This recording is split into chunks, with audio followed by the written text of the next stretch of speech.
Hi, everyone. Gunner here to quickly say thank you for the continued support you guys are giving me and have been throughout this journey and whatnot. But if you haven't supported yet, please go subscribe to the channel. That will benefit you as you'll get notifications and it benefit myself as well. I hope you guys enjoy the Transfer Portal series. Here we go. We are here with another Transfer Portal series episode, and we got some guests here, guys. We have the Cheesehead Chatter here to talk about the Wisconsin Portal class. So, quick introduction, and we'll get into it, guys. AJ? I'm AJ, college baseball coach, teacher, love tuck ball. Jacob, I am a high school baseball coach and your local assistant project manager. Heck yeah. I'm Cal. I'm currently a student at the University of Wisconsin-Whitewater. I'm not a coach. I'm just a NARP, but love ball. I'm Gabe. Played baseball at Ripon College. That's about it. Nice. All right, guys. Well, again, welcome to the video episode. We're going to be doing a collab, so they're going to be dropping their episode as well. So check out their channels on YouTube, Spotify. I believe they're even on Apple podcast. So they're definitely killing it, guys. So let's get into it, man. This class, I got to say, I am pretty impressed, and I'm kind of disappointed on how some of the ranking companies kind of, have done, you guys, to be honest. So we're going to start with the first guy here, and it's Jaheim Thomas, man. Gabe, what are some of your thoughts on Jaheim Thomas with the Wisconsin Portal class? Yeah, big linebacker. It's something that the Badgers needed.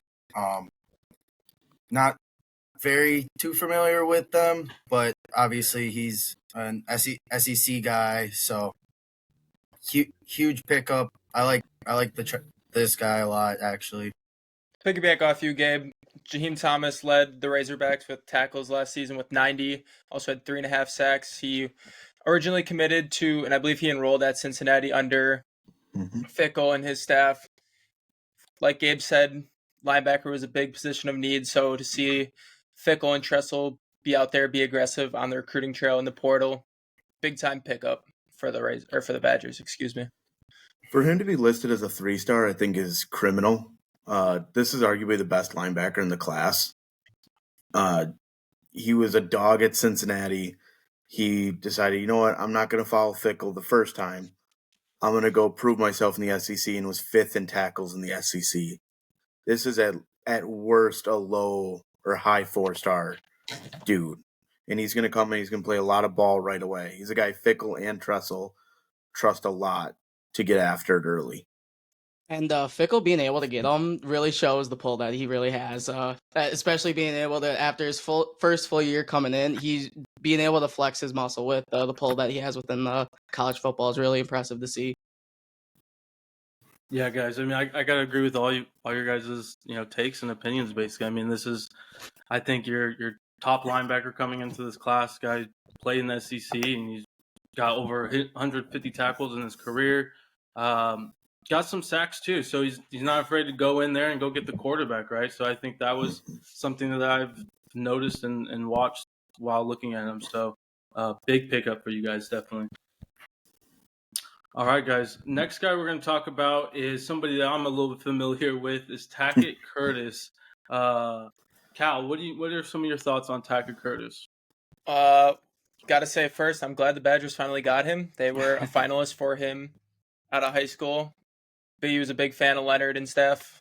He was like what they had planned for him. But I think as of right now, Tackett could use a little bit more development.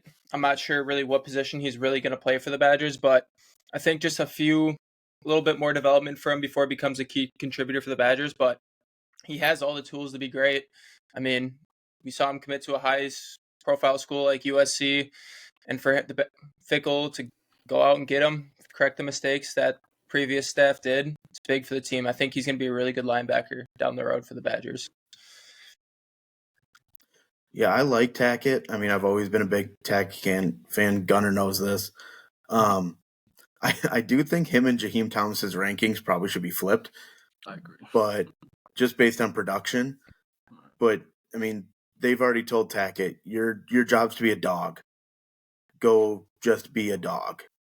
So whatever the plan is for him, he's gonna produce because Fickle finds a way, Tressel finds a way. So this was another huge pickup. It's just another big time athlete in that linebacker room. I was just about to say he fits exactly what Fickle and Tressel want to do with their defense. Just have guys that can be quick at all three levels of the defense. So they just need to have more speed on the defense, and I think Tackett is really going to help fix that problem in the future. I mean, something big is that he started as a true, or he didn't really start as a true freshman, but he played as a true freshman, and that is really hard to do, especially at a Power 5 school. And what I know from him, he's a fast linebacker, and as Cal said, that's what they want on the defense, which really shows with their transfer portal class. Fast guys everywhere. Jacob, do you have any thoughts on Tackett? I just like that Fickle's really able to just keep bringing in athletes, like especially in Wisconsin, like they just develop linebackers, and to be able to go out and get two very high level guys, I think it just keeps bolstering the Badgers defense for sure. Gunnar, how was he viewed at USC? Somebody that shouldn't have been playing that much, honestly, right away. Kind of what you guys are saying, right? I mean, I think he does need more development, but he's so quick and goes after the ball so violently. It's just, it's hard to, especially with the scheme that we had and the players in that room, it was hard not to just put him out on the bench, to be honest, on the sideline. So definitely there's somebody, even the fans that don't agree with it, they're missing him. We did pick up, obviously, somebody still, but I mean, just from the youth perspective, right? You still have 3-4 years left with this guy. I mean, this is not just a one and done type of group. He's going to learn a lot from Jaheim Thomas. Yes, I agree. And basically, just to echo kind of what you guys said, I mean, he's very athletic. He's definitely going to make an impact in Fickle's scheme. I mean, you guys aren't going to put him in situations where, he's not going to win that opportunity, basically. So excited to see him. All right, guys. Next guy we're going to talk about here is an edge player, John Puce. I'm probably saying that last name wrong. Pius. Apologies. Pius. Thank you. Yes. From William and Mary. So, Jacob, I'm going to start with you. What are some of your thoughts with Mr. John? Another big edge guy. He was in the FCS last year, so he's making that jump up into the FBS, which I think is definitely a big jump forward for him. I'm very excited to see what the Badgers are going to be able to use and be able to use him in different styles and schemes. Yeah, he was an All-American at that FCS level, I believe, too. Very twitchy, like I said earlier. Fickle and Tressel knew what their weak links were on defense. Linebacker, defensive edge, just getting pressure. Run defense is a big position of need. So to get a FCS All-American like Pius, make that next jump to the FBS level and contribute right away, I think that's something he'll be able to do, and he'll succeed very well. In 2 years, he had 172 tackles, 35 for loss, and 21 sacks. Wow. This dude, I get he's playing at the FCS level, but this dude's putting on a show on Saturdays.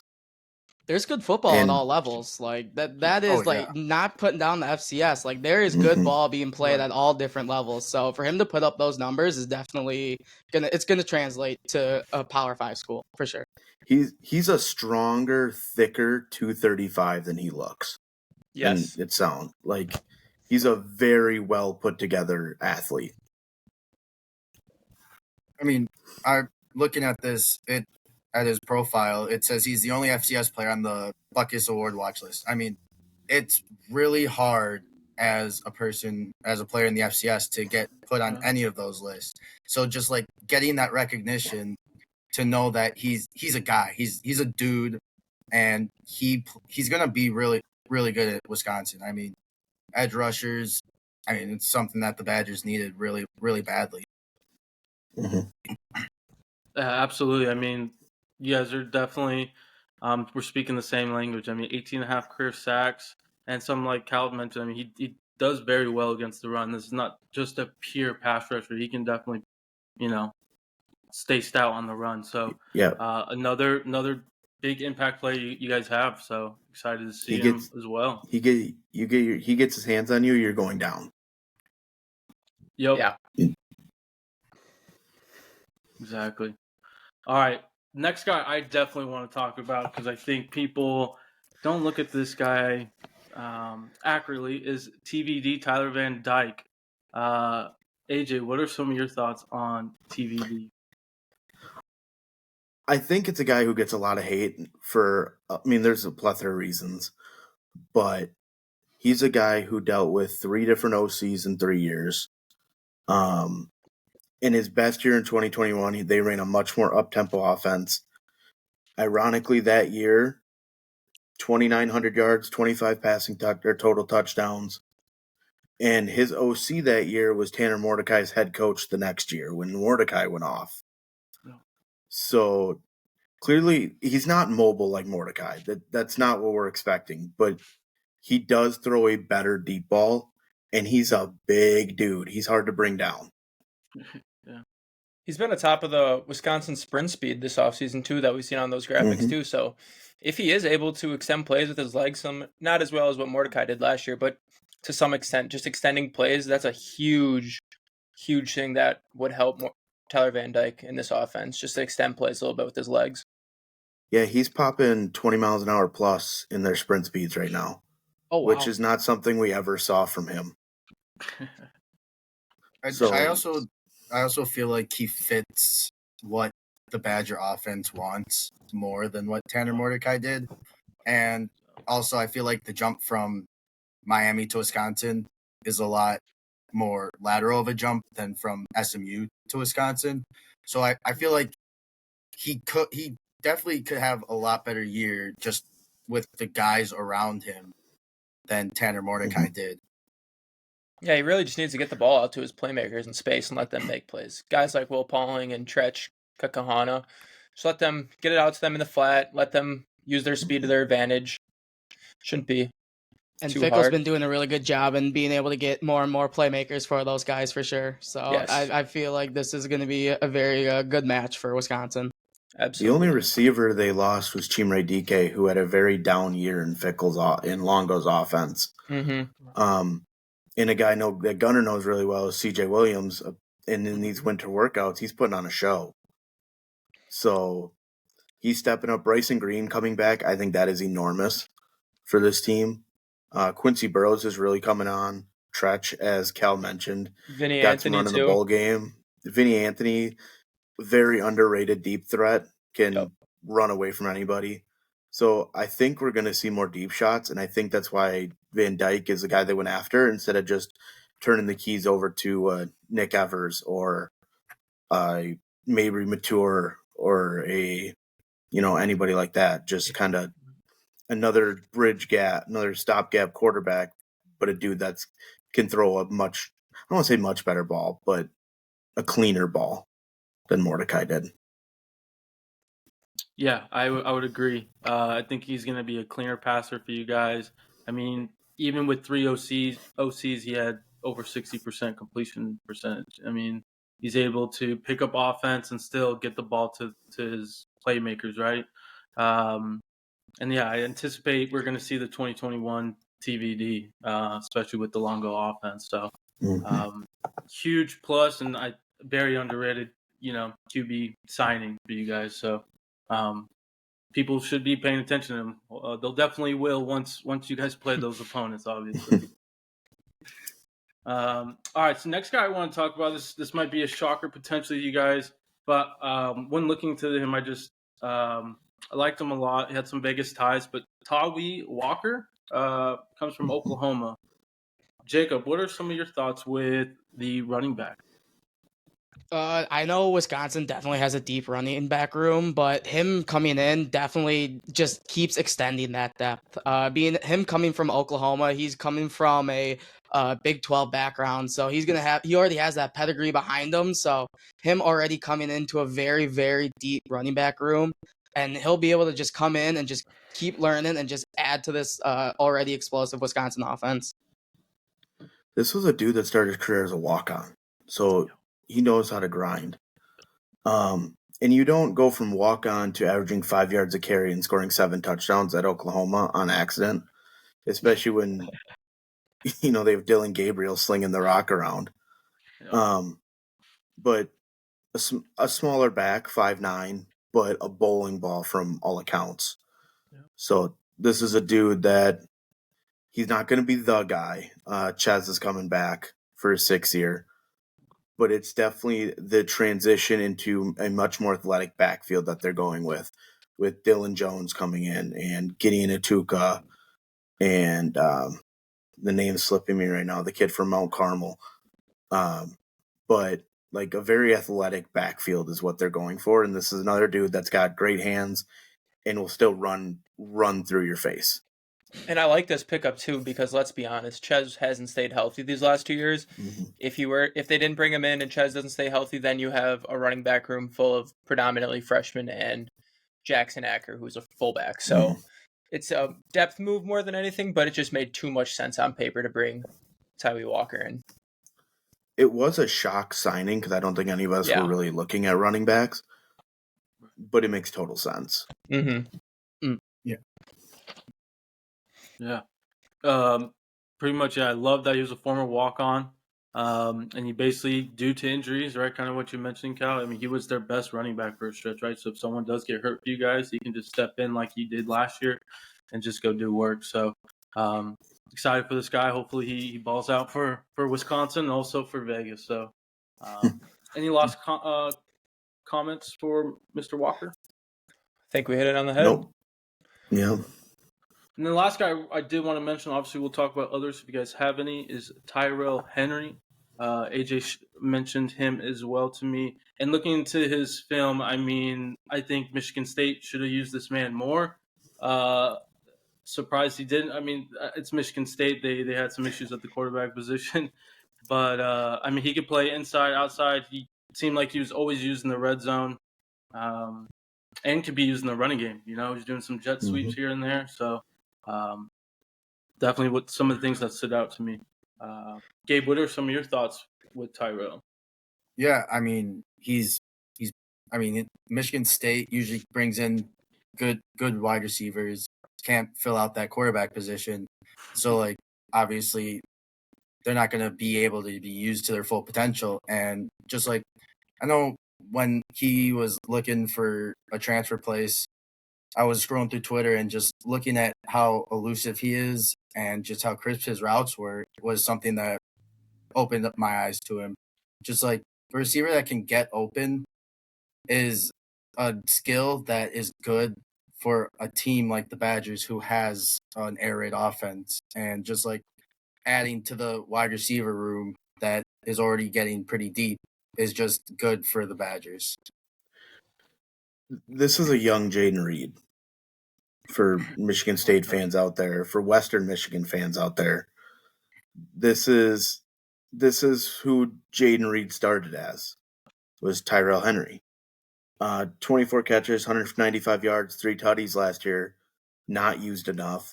Was also their primary return man and averaged 17 yards a return. So this is one of those guys where you just got to get him the rock and he's going to find a way. So it's been fun to see him at these winter workouts, early spring ball, whatever you want to call it. But this is a guy that is going to get time, and he's another guy that can stretch the field. I think this is probably one of the more underrated pickups in the transfer class. When he entered the portal, it felt like everybody and their brother knew he was going to Wisconsin, like because he's really good friends with a couple of guys that are already on the team. So it just felt like a natural. Like Amari Snowden was doing the recruiting for Tyrell Henry, and so it's just a guy that made sense. Yeah, and we talked about it in the past about how the wide receiver room is getting deep, but when you watch this past season, the really, really underwhelming receiver room with DK underperforming, it feels like really the only guy that would perform consistently was Will Pauling. So to add guys who can give you, not everyone's going to have a great game each week, but it could be someone different each week with this wide receiver room, which I think is a really positive aspect for this wide receiver room at the moment. It just goes back to Fickle just getting more athletes, and that is something that Wisconsin has consistently like struggled with just in the past, because I know they really like to lay their grassroots within the state, but now Fickle's looking bigger, and being able to go out and get more athletes is just huge for the program. Definitely. So before we talk about any more, real quick, so should have mentioned this earlier, but again, 247 has Wisconsin as the 19th best. One has them as the 10th. And something that I'm going to be doing throughout this series is kind of rank my own personal, rankings. And I mean, I got to say, I mean, this is definitely better than a South Carolina, Missouri, a North Carolina State, and a Kentucky. I mean, you can make an argument for Louisville, even Colorado. So I mean, we're definitely pushing towards the top 5, top 6 in my personal rankings. So excited to see these guys, go out and ball. But was there anyone that we have not touched on that you guys did want to talk about on this? I've got a few guys. But yeah, go ahead, Cal, AJ. go ahead. Okay. Leon Lowry, he is a transfer edge rusher from Syracuse. He kind of had a little debacle during his recruitment, hiring an quote-unquote NIL agent, where he originally committed to the Badgers and then hired this bozo as a NIL agent and decommitted because he thought he'd get him more money elsewhere.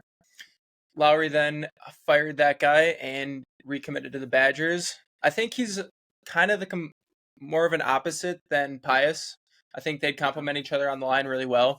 Lowry's also really twitchy, does help in the run game, but he's really effective in getting in the backfield and getting the quarterback down. Another guy where he gets his hands on the quarterback, he's coming down. But I think it's just a really good pickup. Like I said earlier, defensive line was a huge issue last year. So to be able to upgrade that D-line is really big for this team. Yeah, that's a great one. I had that one on the list. He's much leaner than Pius is, so playing that opposite side. And I don't know if they're going to go weak side, strong side, or if it's going to be more of a formation type thing. But two dudes that are super athletic, and that's what they needed to add. It Ronald? seems that I got something about Lowry. All right, go ahead. Just like we kept saying with Pius and Jaheim Thomas and Tackett Curtis, it's just athletes, and they're just going to teach them to get to the ball, do what you do, play your best football. And this Wisconsin defense, it's going to look a lot different than defenses in the past.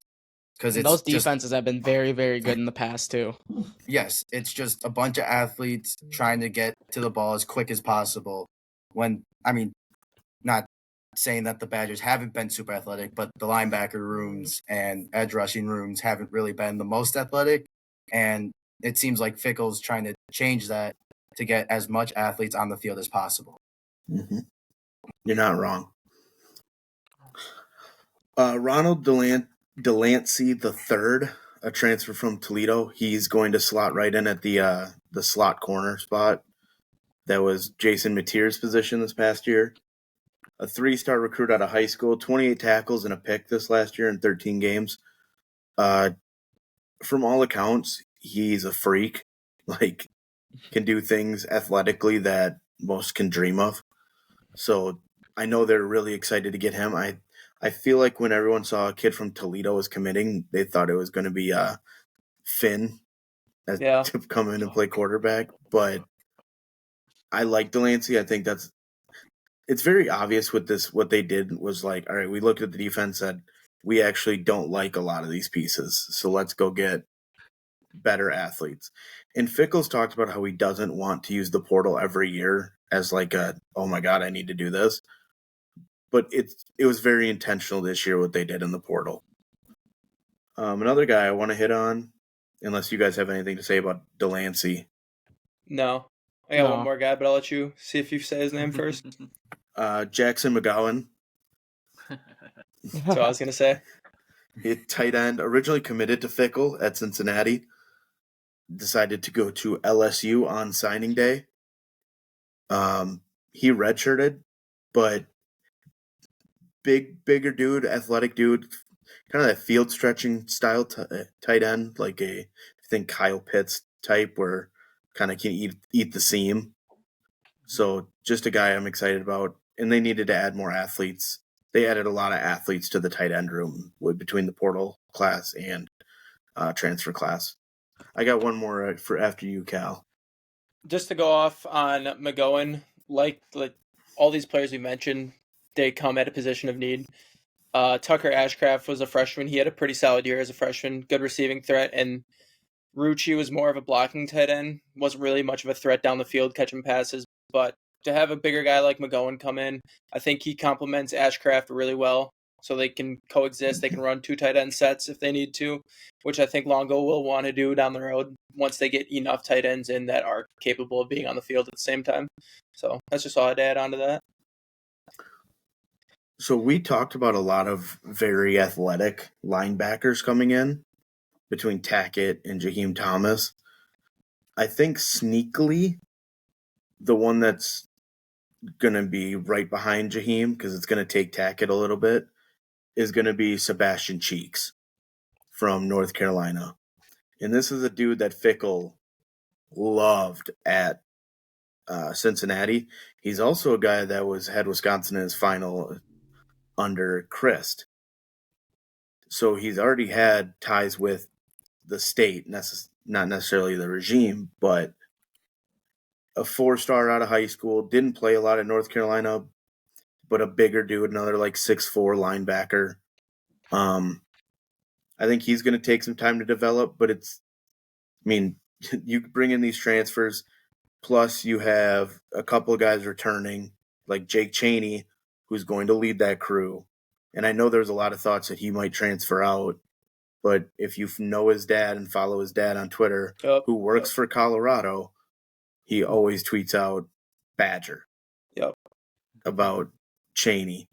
And Chaney gets after it. Chaney's a guy who I think is extremely underappreciated, but the dude makes every play. And between him and Thomas, they're going to teach these young guys how to get after it, how to be a professional, and what that looks like to play winning football. And Yeah, that is I feel like something watching Wisconsin's every always game- done. Is my bad, Cal. That's something Wisconsin has always done. Is just taught winning football. Even though they would always bring in lower recruited guys, under recruited guys, something that they've always done well to keep them going consistently to bowl games is the teaching of quality football. So that's why I had that.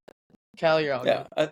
Chaney, I think, like watching this past season, felt like he was in on every single tackle, and even if he wasn't in on the tackle, he was always down the field pursuing hard. He just gives 110% effort every single play, and I think the veteran leadership with him and Hunter Wooler, I think that's going to be really big for this team. Have you seen it in these winter workouts where they're hyping up the team, talking about how last year isn't the expectation?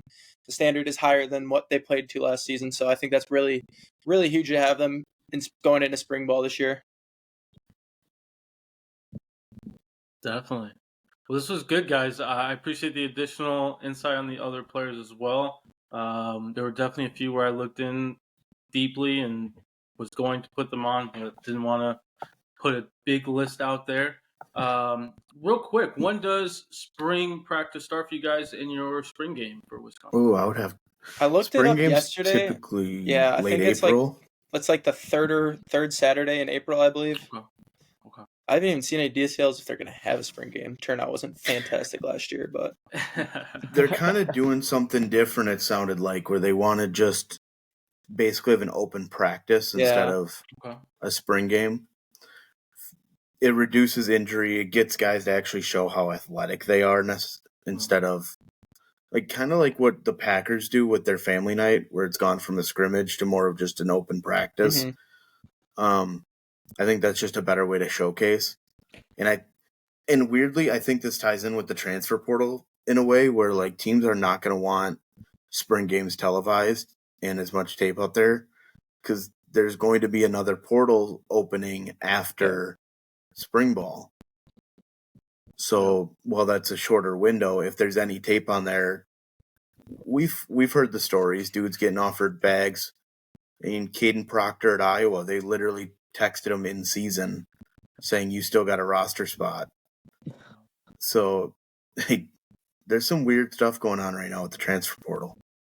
I think Yeah, they'll coaches probably aren't start afraid. Even practices, more- late March, I Probably believe get it more was weirder last year. too with the no rules too. Sorry, jumping, Cal, but They're good. I mean, it's pretty much everything's on hold basically. So I mean, technically anybody can go to a recruit and say, hey, here's $1 million, come to my school or whatnot. It's gonna be pretty crazy. So I think teams just want a little less information about themselves, about players out there, just to kind of keep some dudes, especially like, I don't know if you guys read the story that came out today about Saban and what Mhm. ended up leading to his Mhm. decision. Yeah, I caught a little bit of that. Yeah. Was guys in exit meetings saying, "Hey, what can you pay me?" Like that's you're saying that to Nick Saban. Like if they're Right. saying that to Saban, what are they saying to Sharon Moore at Michigan, or Right. like just imagine what It's Dabo hears at Clemson. Mm-hmm. No. Dabo The- loves the- this era of college football too. The thing about the whole Saban thing, the quotes that they tried to take from it didn't show the full picture, because like they're like trying to nitpick at him just like saying that NIL is bad, but it's not. Like the pain of the players from the schools isn't the point of the NIL. It's just like I saw someone comment under. It's more of the local the local car shop giving money, not the actual school, and it's turned into how much money can you pay me to go to your school. Just like going from a college athlete's perspective, it's definitely become something bigger than it was intended to. I mean, it's crazy to see what college athletics has become. Like growing up, I'm more traditional in terms of I really love the old conferences, the old Big Ten, all that, and to see all this NIL stuff. Like I think it's great for the players to be getting paid because they do deserve it for all the hours and sacrifice they put in. But to, like AJ said, to be in your exit meeting with Nick Saban saying, "Hey, what do you got for me?"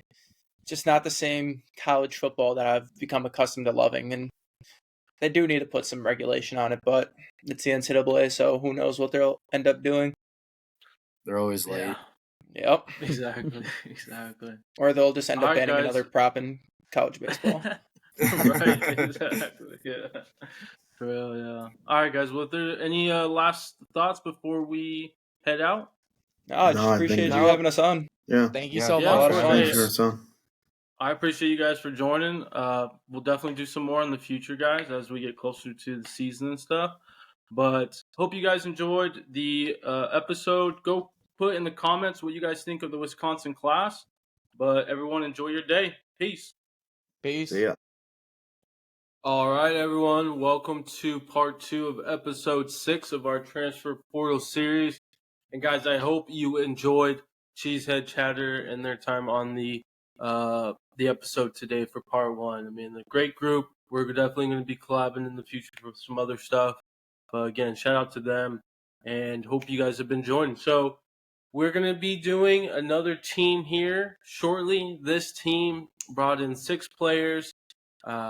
They 247 has them as the 8th best class of the transfer portal, and then one has them as the 22nd. So definitely a wide range here, and we're definitely gonna be talking about some guys. I mean, with this school, and we're gonna be talking about that school and naming that school very very shortly. Ohio State football. So I mean, they don't really need to use the portal huge much compared to these other teams that we've so far have talked about.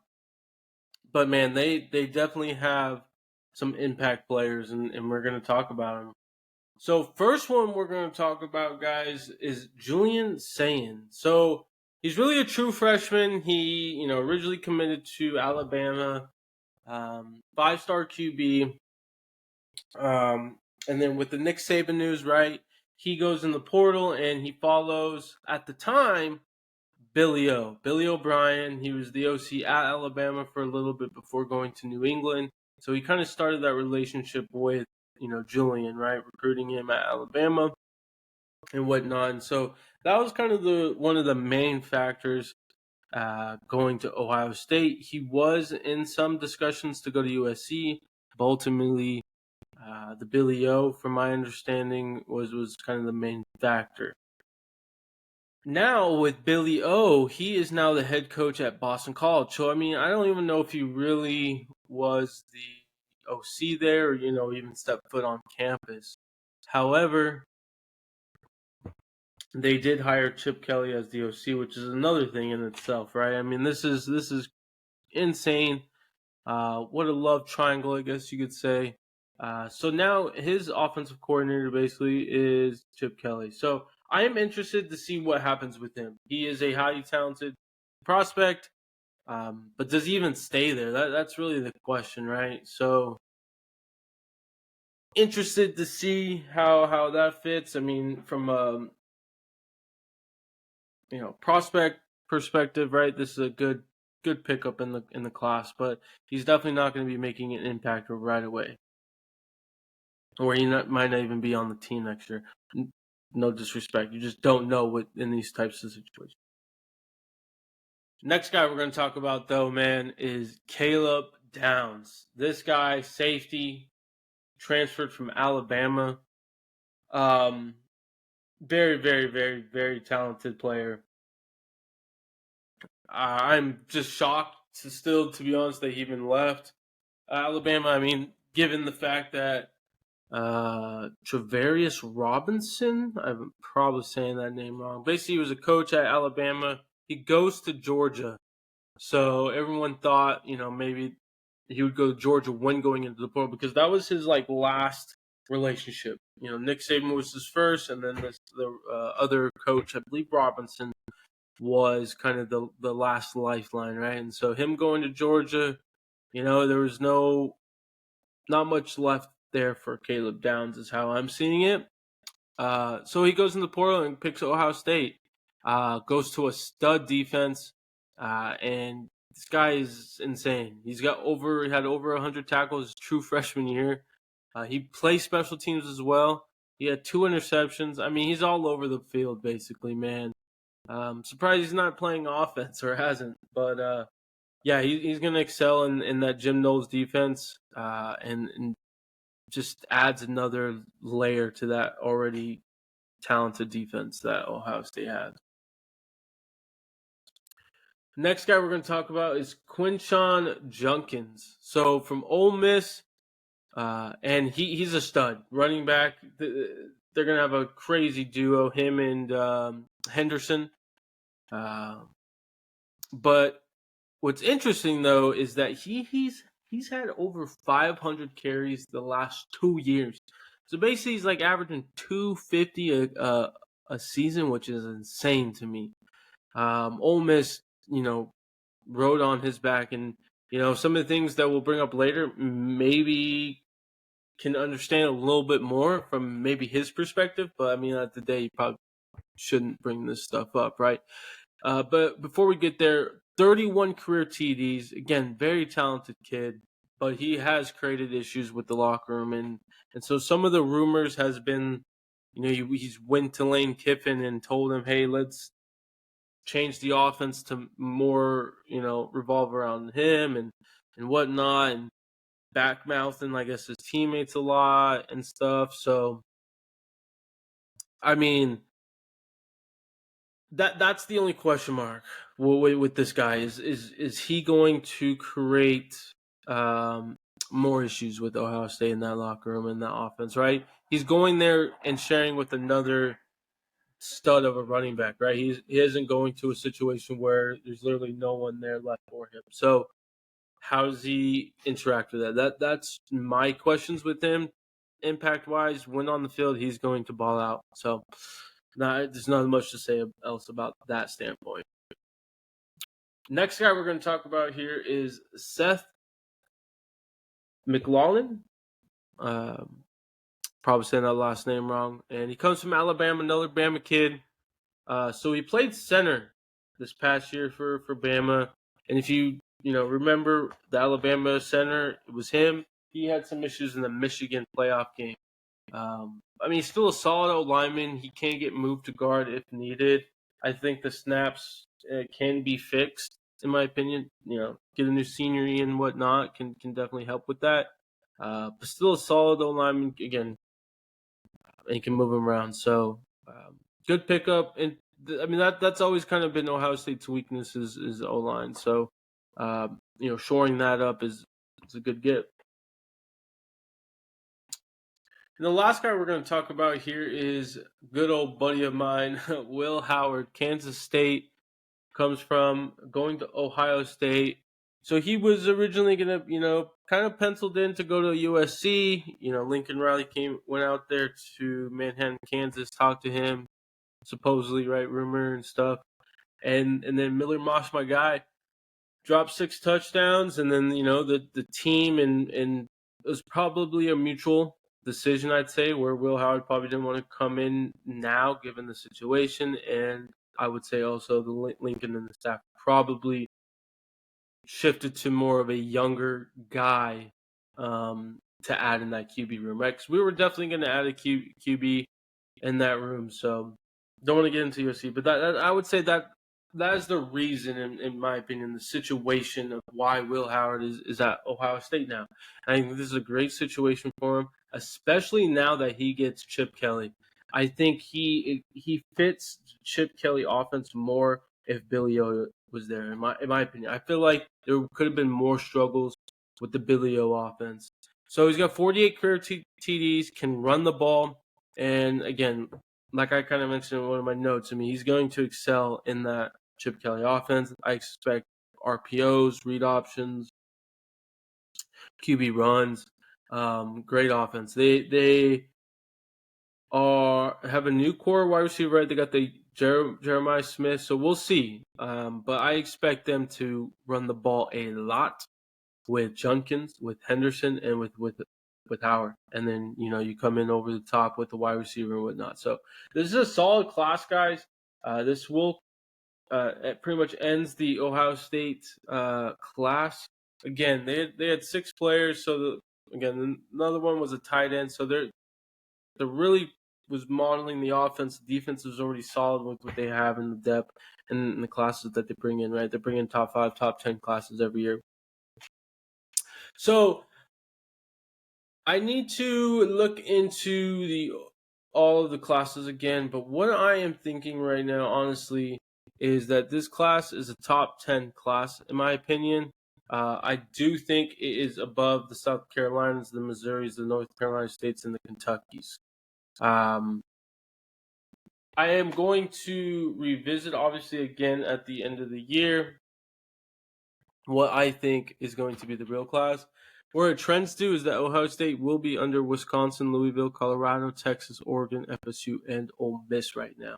Again, these can change. Just throwing a random thing out there probably won't happen, but Ohio State could get moved to number 1. Let's just say, right? It's just a random theory out there. So keep an eye on that, and get interested on what you guys think my final rankings is. But I think it's a solid class. But what I'm essentially also saying, there's other good classes out there. So definitely could see some movement at the end of the final. Again, this is just to kind of get a baseline and move on, basically. But guys, let me know in the comment section what you guys think about Ohio State's class. Like I mentioned in part 1, let me know what you guys think about Wisconsin. Let me know about Cheesehead Chatter, what you guys' thoughts about them, man. As always, appreciate your support. If you haven't yet, please go subscribe, okay? Go subscribe to Cheesehead Chatter as well. But enjoy your guys' Thursday, and I hope you guys enjoy this episode. Peace.